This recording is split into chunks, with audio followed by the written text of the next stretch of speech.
The world outside my habitat was a frozen graveyard. The moon, Enceladus, might look serene from orbit, a glowing pearl suspended in Saturn's shadow, but down here it was a death trap.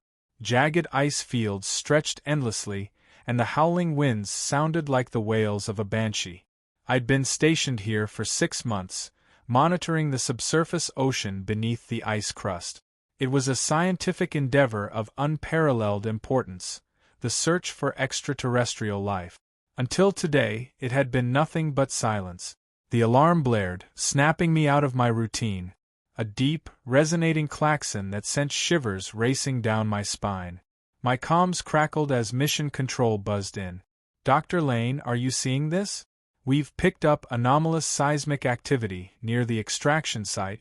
"I'm looking at it now," I said, eyes locked on the holodisplay.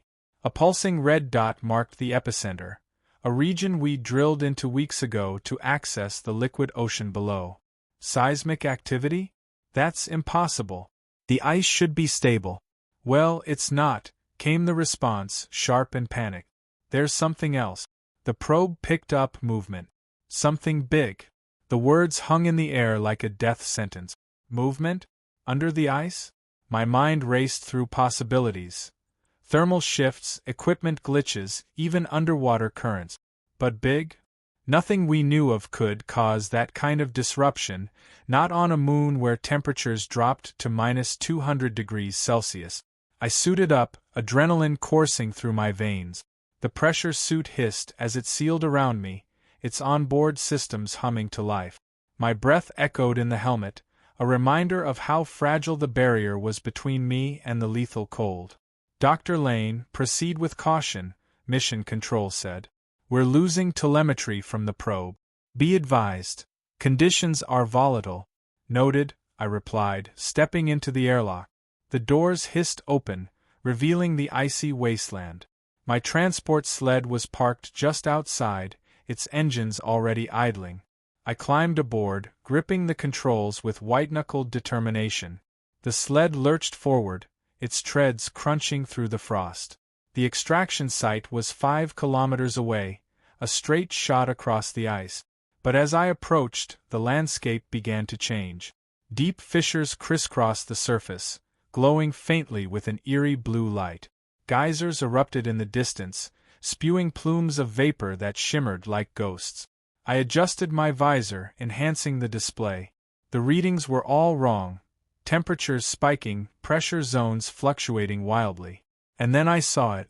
The ice near the extraction site had fractured into a jagged maw, a massive crevasse that plunged into darkness. My heart skipped a beat as I halted the sled, dismounting with cautious steps. The drill platform, once anchored securely, now teetered precariously at the edge. Equipment dangled into the abyss, swaying like bait on a hook. "Control, this is Lane. The site's compromised." The drill platform. A deafening crack cut me off. The ground beneath me shuddered violently, and I stumbled, barely catching myself. The fissure widened and something enormous, moved in the shadows below. A wave of cold air blasted upward, carrying with it a sound that made my blood run cold, a deep, resonant hum like the vibration of a massive tuning fork. "What the hell?" I muttered, backing away. My visor's sensors struggled to make sense of the chaos. Heat signatures flickered erratically, and sonar pings returned distorted echoes. But there was no mistaking the shape, a vast, undulating mass, shifting and writhing beneath the ice. "Control, do you copy?" I shouted, but the static was deafening. The comms were down, leaving me alone with whatever nightmare lay beneath. And then it rose. The ice shattered like glass as a colossal appendage breached the surface. It was translucent, glistening with bioluminescent patterns that pulsed in rhythmic wave. The limb, if it could even be called that, was covered in tendrils, each one tipped with needle-like barbs. It swayed, almost hypnotically, as if tasting the air. I froze, heart hammering against my ribs. Every instinct screamed at me to run, but I couldn't tear my eyes away. This wasn't just life, it was intelligent. The patterns of light on its skin shifted, forming complex sequences that seemed almost purposeful. Suddenly it struck. The appendage lashed out, faster than I could react. It slammed into the sled, sending it skidding across the ice in a shower of sparks. I dove to the ground, narrowly avoiding the tendrils as they whipped past me. The creature roared, a guttural, unearthly sound that reverberated in my bones. I scrambled to my feet, adrenaline overriding my fear. The sled was a smoking wreck, but my emergency beacon was intact. I activated it, hoping the signal would pierce the interference. The creature hesitated, its glowing patterns flickering erratically as if sensing the change. And then it disappeared, sinking back into the ice with a final, bone-rattling hum. The silence that followed was deafening, broken only by the distant howl of the wind. I stood there, trembling, as the realization sank in. We weren't alone. The creature was gone, but its presence lingered like a shadow across my thoughts. My hands trembled as I checked the emergency beacon. Its small, red light pulsed weakly, a faint cry for help in this frozen wilderness. But the comms were still dead, leaving me stranded with no way to know if Mission Control had received my distress signal. The jagged maw of the fissure loomed in front of me, its depths swallowing the faint light of my visor. The creature's bioluminescent glow had vanished, leaving only the eerie silence of the ice fields. I needed answers, and I needed them now. If that thing was intelligent, if it had been disturbed by our drilling, then we'd made a mistake far bigger than we could comprehend. I approached the edge of the fissure cautiously, my boots crunching over shattered ice. The drill platform, battered but intact, hung precariously over the chasm. Its tethering cables were taut, groaning under the weight. If the platform collapsed, we'd lose not only the probe but also any data it had collected. I activated my tether, the cable hissing as it unfurled from the spool on my suit. Securing it to a nearby stabilizer, I began my descent into the fissure. The air grew colder with every step, frost creeping across my visor despite the suit's thermal systems. My HUD flickered, struggling to maintain a clear feed. "Come on, hold it together," I muttered under my breath, descending deeper. The walls of the crevasse were smooth and glassy, reflecting distorted fragments of my light. Strange patterns etched into the ice caught my eye, curved lines and geometric shapes that didn't seem natural. My pulse quickened. These markings weren't random, they were deliberate. I reached the drill platform and secured myself to its framework. The probe's data module was still intact, its casing frosted over but functional. With shaking hands, I accessed the interface, downloading the most recent logs to my suit's system. As the data streamed in, I scanned the depths below. That's when I saw it again. Far beneath the ice, the creature's bioluminescent patterns flickered faintly, like a deep-sea predator lurking in the abyss. But it wasn't alone. Dozens, no, hundreds, of smaller lights surrounded it, moving in synchronized waves. The realization hit me like a punch to the gut. This wasn't a solitary being. It was part of a colony, an ecosystem, maybe even a civilization. My comms crackled suddenly, a burst of static that made me jump. Dr. Lane, do you copy? It was Mission Control. Relief flooded through me, but it was short-lived. Control, this is Lane. I'm at the extraction site. The fissure opened wider, and there's something alive down here. Multiple entities. Do you copy? We copy, Lane. We're receiving your beacon, but barely. Conditions are deteriorating rapidly. We've detected escalating seismic activity in your area. You need to evacuate immediately. I glanced at the data module in my hand, then at the glowing colony below. Negative, Control. I've retrieved the probe's data, but there's more down here than we anticipated. This is first contact. We can't just... The platform shuddered violently, cutting me off. My tether jerked as the ice groaned beneath the strain. The fissure was widening again, and the drill platform began to tilt dangerously. Lane, get out of there! Control's voice was urgent now, almost frantic. The ice is unstable. If you don't leave, you'll be buried. I secured the data module to my belt and started my ascent, each step a battle against the trembling ice. The tether strained as chunks of debris broke loose, tumbling into the abyss below. The creature's hum returned, louder this time, reverberating through the ice like an earthquake. And then the tendrils came. They erupted from the fissure like serpents, wrapping around the drill platform and pulling it downward. I clung to the tether as the structure collapsed, sending a spray of ice shards into the air. One of the tendrils lashed out, striking the wall near me. It missed by inches, but the force sent me swinging violently. My HUD flashed red as my suit registered structural damage. I climbed faster, adrenaline surging through my veins. The creature's bioluminescent patterns flared, and I realized they were communicating. The smaller entities moved in perfect unison, their lights pulsating in response. This wasn't random, it was a coordinated effort. As I reached the surface, the ice beneath me buckled. I sprinted toward the sled's wreckage, hoping to salvage the backup thruster. The tendrils burst through the fissure behind me, tearing through the landscape with terrifying precision. One struck the sled, obliterating it in an explosion of fire and debris. I dove for cover, shielding my face as shards of metal rained down. My heart pounded as I scrambled to my feet, scanning for a way out.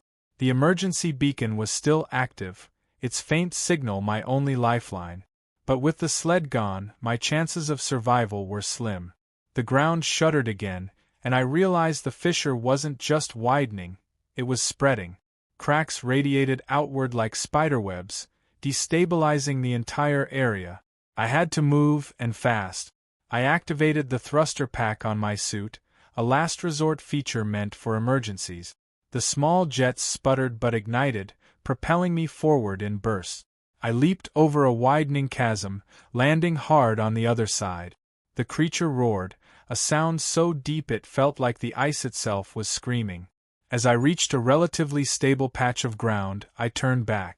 The fissure had become a gaping canyon, and the creatures were rising, their bioluminescent patterns illuminating the chaos. They were massive, elegant, and utterly alien.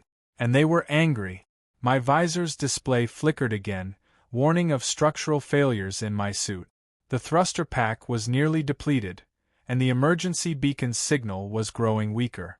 I needed to reach the research outpost, if it was even still standing. With one final burst from the thrusters, I launched myself toward a distant ridge. I landed awkwardly, tumbling across the ice before coming to a halt. As I looked back, I saw the creatures retreating, their lights dimming as they descended into the fissure. But I knew this wasn't over. We had disturbed something ancient, something powerful, and it was only a matter of time before they came back. The research outpost loomed ahead, a fragile dome of steel and glass perched against the vast expanse of ice. I half ran, half stumbled across the frozen ground, every step in agony as my suit's systems screamed for repairs. My visor was cracked, and the thruster pack was a smoking ruin strapped to my back. But the sight of the glowing dome filled me with a flicker of hope. The ground beneath my boots quaked again, a stark reminder that I was running out of time. Whatever seismic activity had been triggered by the creatures was growing worse, and the fissures were spreading like veins across Enceladus' surface. I reached the airlock, slamming my gloved hand against the access panel. The doors hissed open, and I stumbled inside, collapsing onto the grated floor. The inner doors sealed shut, and the warmth of the habitat washed over me, a brief reprieve from the deadly cold outside. The comms panel on the wall crackled to life. "Dr. Lane, we've been monitoring your signal. Are you injured? What's your status?" "I'm alive," I rasped, peeling off my helmet. Frost clung to my hair, and my face was raw from the cold.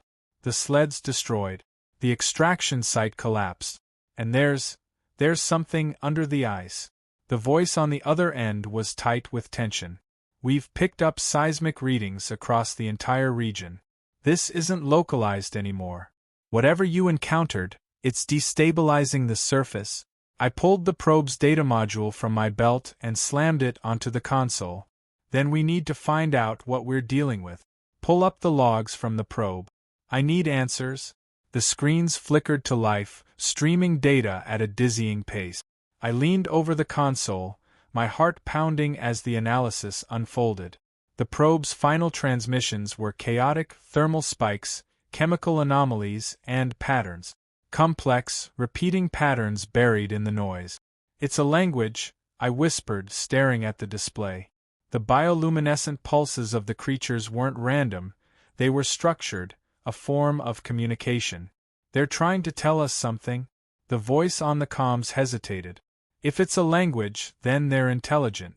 But why would seismic activity escalate in response to our presence? Are they hostile?" I shook my head, piecing together the fragments of data. "Not hostile. Defensive. We drilled into their domain, disrupted their ecosystem. They're reacting to the intrusion."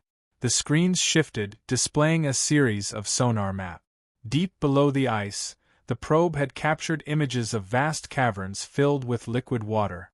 And in those caverns, structures, enormous organic formations that looked like hives or cities, spread out in intricate networks. My breath caught in my throat. "This isn't just life," I said. "It's a civilization." Before I could process the implications, the entire outpost shuddered violently. Equipment toppled and the lights flickered.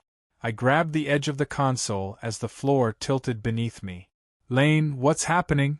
The voice from Mission Control was panicked now. "Something's coming," I said, my voice shaking. The seismic readings on the display spiked wildly, and the cameras outside the habitat revealed cracks snaking toward the dome. The creatures were on the move. An alarm blared, and my blood ran cold. The fissures had reached the outpost's foundation. If they breached the habitat, the entire structure would collapse into the ice. I grabbed a handheld scanner and activated the emergency protocol, triggering the evacuation system. The dome's automated defenses sprang to life. Anchors drove deeper into the ice, stabilizers locked into place, and thermal charges activated to seal minor breaches. But it was a losing battle. I raced to the central control hub, where a single escape pod waited. It was small, barely large enough for one person, and it was my only way off this moon. As I activated the launch sequence, a deep, resonant hum filled the air, louder than ever before. The sound wasn't just coming from the ice, it was reverberating through the structure itself. I turned toward the window, and my heart nearly stopped. The largest creature I'd seen yet was rising from a fissure just outside the dome. Its translucent body glowed with a pulsating light, its tendrils writhing like living rivers. But it wasn't alone. Smaller creatures swarmed around it, their movements coordinated, their lights flashing in unison. They were sending a message. I grabbed the handheld scanner and aimed it at the display, analyzing the patterns. The sequences repeated, faster now, forming a complex matrix of symbols. My mind raced to decipher the meaning. It wasn't just communication, it was a warning. The ground beneath the habitat gave way with a deafening crack. The dome tilted violently, and I was thrown to the floor. The escape pod's alarms blared, its systems struggling to maintain stability. I crawled toward the pod, clutching the data module like a lifeline. As I strapped in and activated the launch sequence, the creature outside raised one massive appendage, its bioluminescent glow intensifying. The light pierced through the dome, casting the interior in an otherworldly glow. And then, for a brief moment, everything went still. The creature's lights flashed one final pattern, slow and deliberate. It was a single word, repeated over and over. Leave. The escape pod's engines roared to life, and I felt the violent jolt as it launched from the collapsing dome. The habitat crumbled beneath me, swallowed by the shifting ice. Through the pod's viewport, I saw the creatures retreating, their lights fading as they descended back into the depths. The pod's trajectory carried me away from the surface, toward the safety of orbit. My hands trembled as I clutched the data module, the weight of what I'd witnessed pressing down on me. We had made contact with something extraordinary, something alive, intelligent, and ancient. But their message was clear. We weren't welcome here. The pod's automated systems gently nudged me into orbit, the icy surface of Enceladus shrinking in the viewport. The chaos of the last few hours felt surreal, like a fever dream that I couldn't shake. I gripped the data module in my hands, staring at the glowing, pulsing symbols on its screen, those final words that the creature had etched into my mind. Leave. It was a simple command, but it carried the weight of a warning that none of us could ignore. My fingers trembled as I uploaded the data into the pod's mainframe. As the systems processed the information, I couldn't help but feel a pang of guilt. What had we done?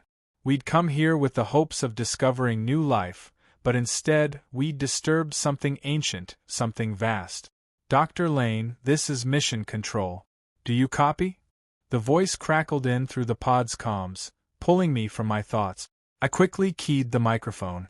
I copy, Control, I said, my voice flat. I'm alive, but I don't know how much longer we have. The creatures beneath the ice, there's more to them than we realize. This isn't just a local ecosystem, it's a civilization. And they're capable of far more than we thought. Understood, Lane, the voice responded, though I could hear the edge of panic in the tone. We've been reviewing your data. The seismic activity you recorded is unprecedented. We've never seen anything like this. The planet's surface is becoming increasingly unstable. We need to figure out a way to survive? I interrupted, my words sharp. Control, we can't survive this. They're already pushing back. You saw the patterns. They don't want us here. There was a long pause, and for a moment I thought the comms had cut out. What do you suggest, Lane? We're not going to be able to reverse what's happening down there. I don't know, I muttered, my mind racing. The message was clear now, leave. But could we? Could humanity leave this behind? The creatures had made it known they wanted us gone, but there was more to the situation, something far deeper than we could comprehend. If they were a colony, a civilization, their reach might be far greater than we could fathom. What if they had the ability to follow us? What if their territory stretched beyond the ice? What if it was already too late? Another burst of static on the comms broke my reverie. Dr. Lane, listen to me. You have to get to the station. Your pod is still within Enceladus atmosphere, but that seismic activity is increasing exponentially. Your trajectory is off. If you don't course correct now, you'll be dragged back down to the surface. I looked at the navigation screen, my heart dropping into my stomach. The pod's trajectory was indeed skewed, pulled by the gravitational forces of the moon's irregular surface shifts. In my days, I hadn't noticed that we were being pulled back toward the ice. I immediately engaged the manual controls, adjusting the pod's thrusters to stabilize the descent. But the damage was done.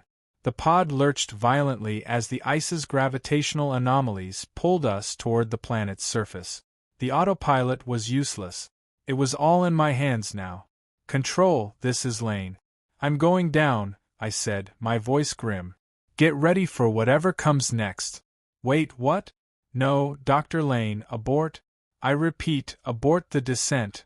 But it was too late. I slammed the thrusters to full power, attempting to slow our descent. But the gravitational forces continued to pull us in, the lights of Saturn's rings gleaming in the distance, mocking me with their indifference. I could see the ice below us, stretching wider and wider as the fissures deepened. The pod continued to plummet, and the next moments were a blur of panic and fire. The ice cracked beneath us like thunder as the pod collided with the surface. I was thrown forward, the harness snapping tight as the world spun into darkness. When I awoke, the pod was lodged deep in a crevasse. The ice around me was eerily quiet, but the vibrations from deep below were still there, shaking through the ground, through my bones. The creatures hadn't gone away. They were still there, watching, listening. I unbuckled myself, disoriented but determined. The pod was damaged, but I could still access the emergency beacon. If I could get to it, I might have a chance of getting help.